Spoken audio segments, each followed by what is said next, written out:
Hello दोस्तों, स्वागत है आपका हमारे चैनल यूपी एग्जाम क्विज़र में। दोस्तों आज के वीडियो में हम 17 अगस्त से संबंधित उत्तर प्रदेश करंट अफेयर और इसके अलावा यूपी एग्जाम्स के लिए मोस्ट इंपॉर्टेंट करंट अफेयर के क्वेश्चंस को डिस्कस करेंगे और हर एक क्वेश्चन से रिलेटेड आपको फैक्ट भी बताएंगे। और वीडियो के अंत में हम आपसे क्वेश्चन भी पूछेंगे जिसका जवाब आपको कमेंट बॉक्स में देना है। और अगर आपको इसकी PDF डाउनलोड करनी है तो इसकी PDF आप हमारे टेलीग्राम ग्रुप से डाउनलोड कर सकते हैं। टेलीग्राम ग्रुप की लिंक आपको वीडियो का डिस्क्रिप्शन में मिल जाएगी। तो चलिए शुरू करते हैं। आज का सेशन शुरू करने से पहले हम कल के क्वेश्चंस का रिवीजन करेंगे।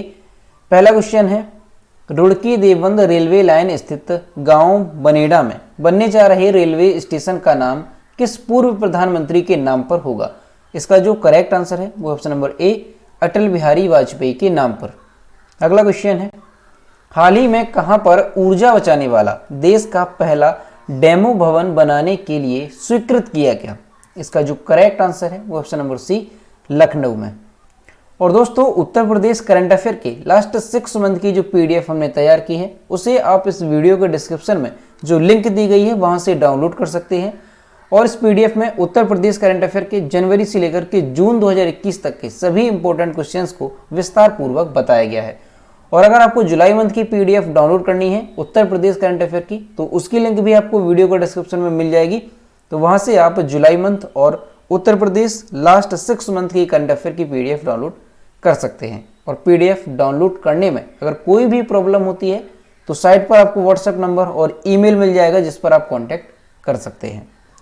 अगला क्वेश्चन है, टोक्यो ओलंपिक 2020 में कांस्य पदक विजेता लवलीना को किस राज्य का DSP नियुक्त किया गया?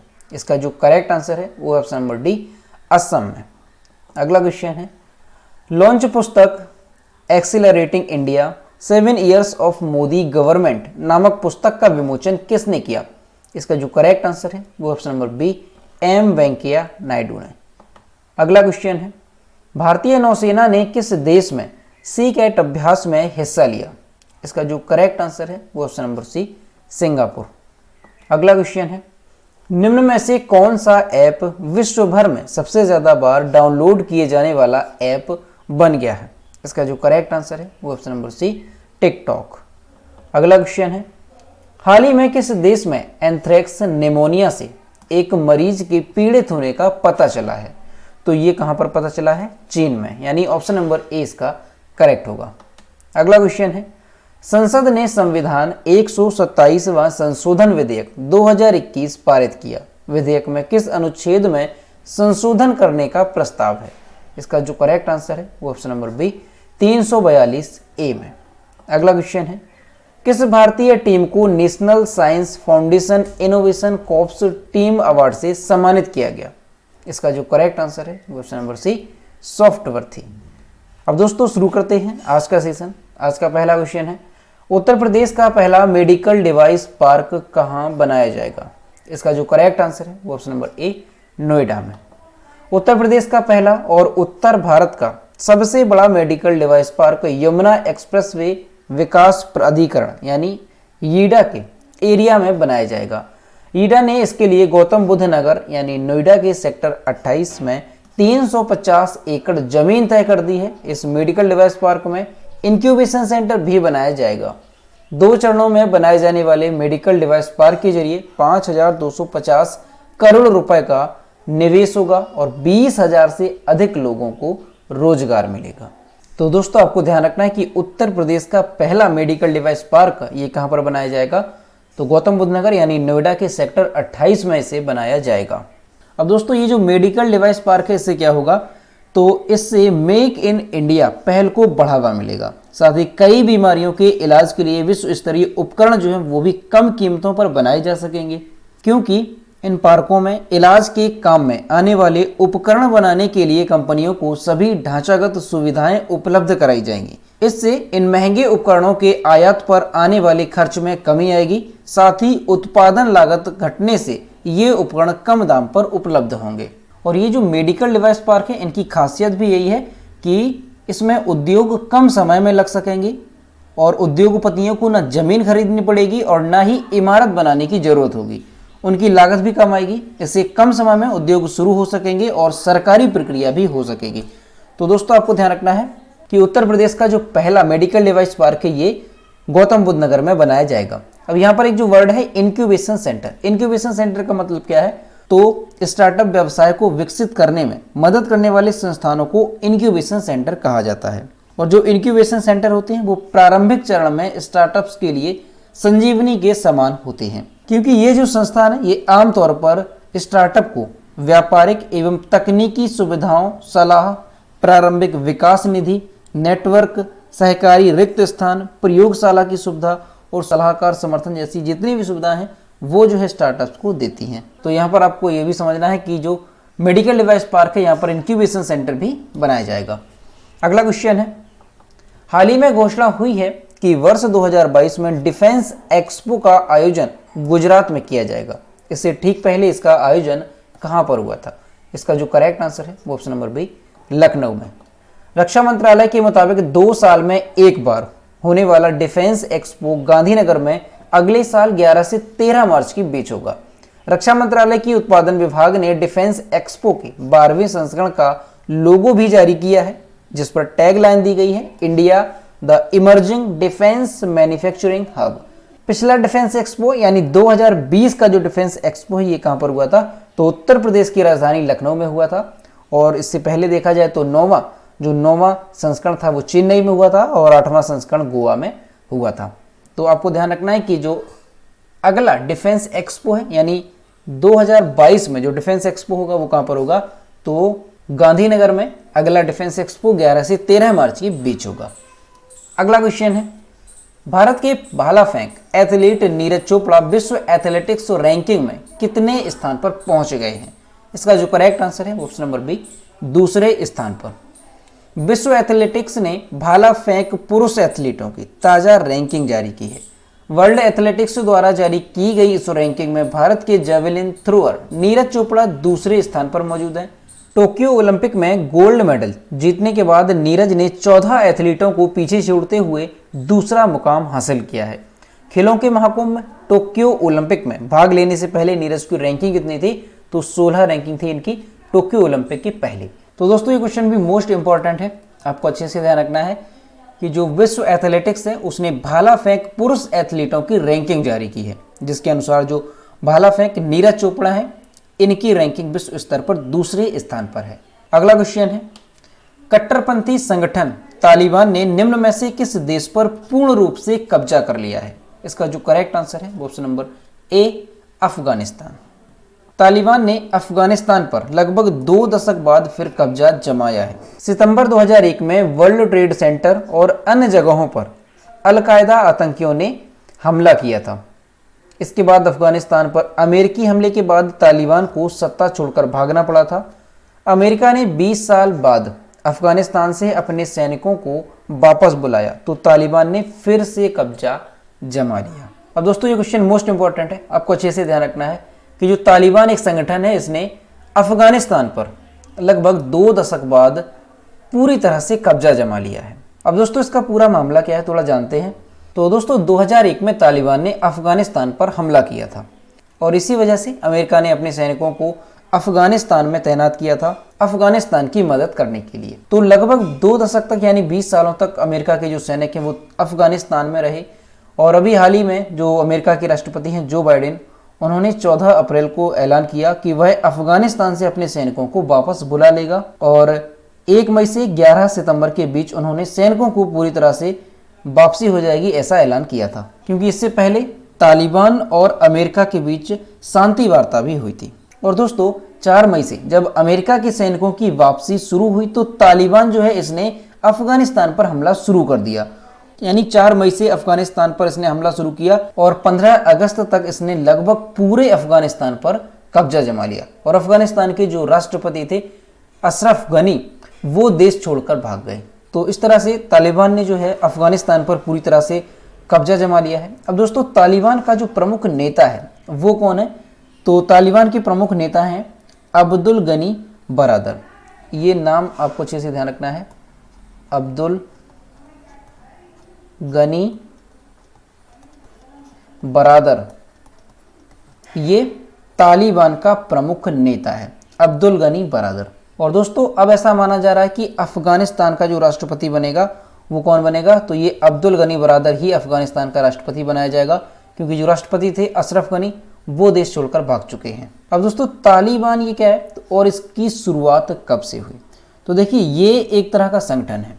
तो इसका जो उदय है वो 1990 की शुरुआत में उत्तरी पाकिस्तान में माना जाता है, और इसी दौर में जब सोवियत सेना अफगानिस्तान से वापस जा रही थी तो पश्तून आंदोलन के सहारे तालिबान ने अफगानिस्तान में भी अपनी जड़ें जमा ली थी। तो इस तरह से ये अफगानिस्तान में भी पहुंचे थे।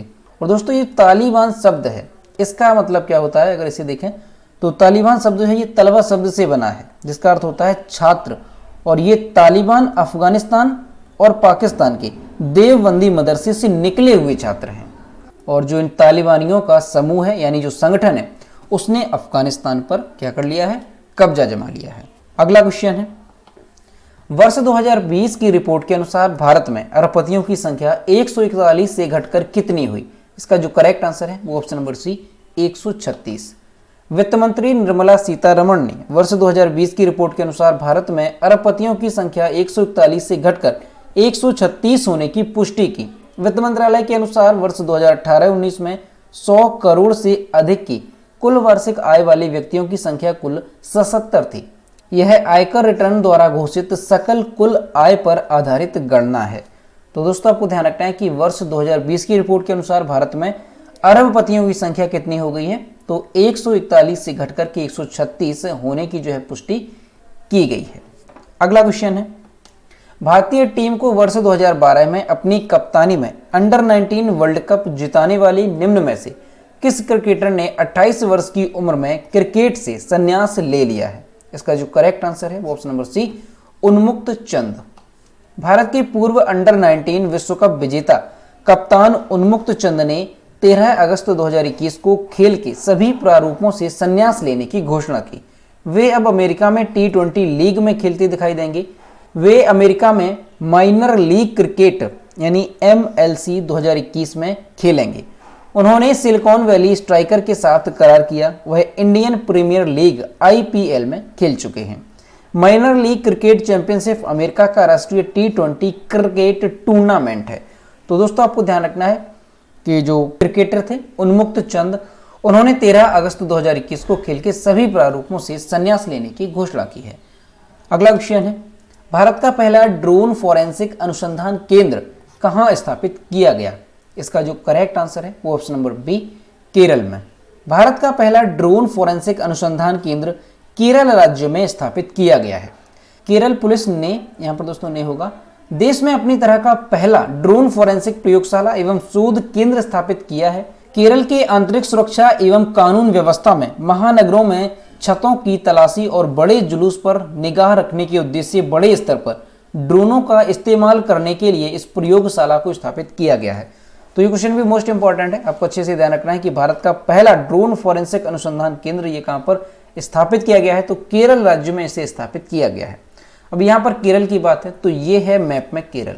केरल की कैपिटल है तिरुवनंतपुरम। केरल के चीफ मिनिस्टर हैं पिनरई विजयन और केरल के गवर्नर हैं आरिफ मोहम्मद खान। और केरल में लोकसभा सीटों की संख्या है 20 और राज्यसभा सीटों की संख्या है 9। अगला क्वेश्चन है, रामभद्रन अरवा-मुदन का निधन हुआ है, वह एक प्रसिद्ध क्या थे। इसका जो करेक्ट आंसर है वो ऑप्शन नंबर सी वैज्ञानिक।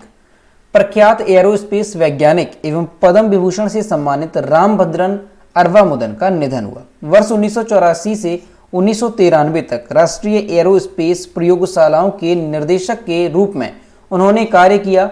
उन्होंने 1962 से 1999 तक एरोस्पेस इंजीनियरिंग की शिक्षा भी दी थी। उन्हें साल 2013 में भारत के दूसरे सर्वोच्च नागरिक पुरस्कार यानी पद्म विभूषण से भी सम्मानित किया जा चुका है। तो दोस्तों आपको ध्यान रखना है कि जो प्रख्यात एरोस्पेस वैज्ञानिक थे रामभद्रन अरवा-मुदन, इनका हाल ही में निधन हो गया है और इन्हें पद्म विभूषण से भी सम्मानित किया जा चुका है। कब किया गया है, तो 2013 में। अगला क्वेश्चन है, हाल ही में भारत सरकार ने प्रतिवर्ष किस तारीख को विभाजन विभीषिका स्मृति दिवस के रूप में आयोजित करने की घोषणा की है। इसका जो करेक्ट आंसर है वो ऑप्शन नंबर बी 14 अगस्त को। हाल ही में भारत सरकार ने प्रतिवर्ष 14 अगस्त को विभाजन विभीषिका स्मृति दिवस के रूप में आयोजित करने की घोषणा की है। इसके आयोजन का उद्देश्य विभाजन के दौरान आम जनमानस द्वारा झेले गए दर्द और पीड़ा को याद करना है। अगस्त 1947 में जब अंततः ब्रिटिश शासकों ने भारत छोड़ा तो देश को 2 स्वतंत्र राष्ट्र राज्यों में विभाजित कर दिया गया, भारत और पाकिस्तान। तो दोस्तों ये क्वेश्चन भी इंपॉर्टेंट है, आपको अच्छे से ध्यान रखना है कि भारत सरकार ने प्रतिवर्ष 14 अगस्त को विभाजन विभीषिका स्मृति दिवस के रूप में आयोजित करने की घोषणा की है। अगला क्वेश्चन है, भारत के 69वें शतरंज ग्रैंड मास्टर कौन बने? इसका जो करेक्ट आंसर है वो ऑप्शन नंबर डी, हर्षित राजा। हर्षित राजा भारत के 69वें शतरंज ग्रैंड मास्टर बने। हर्षित राजा ने बील मास्टर्स ओपन 2021 में डेनिस वेगनर के खिलाफ अपना खेल ड्रॉ करने के बाद यह खिताब अपने नाम दर्ज किया।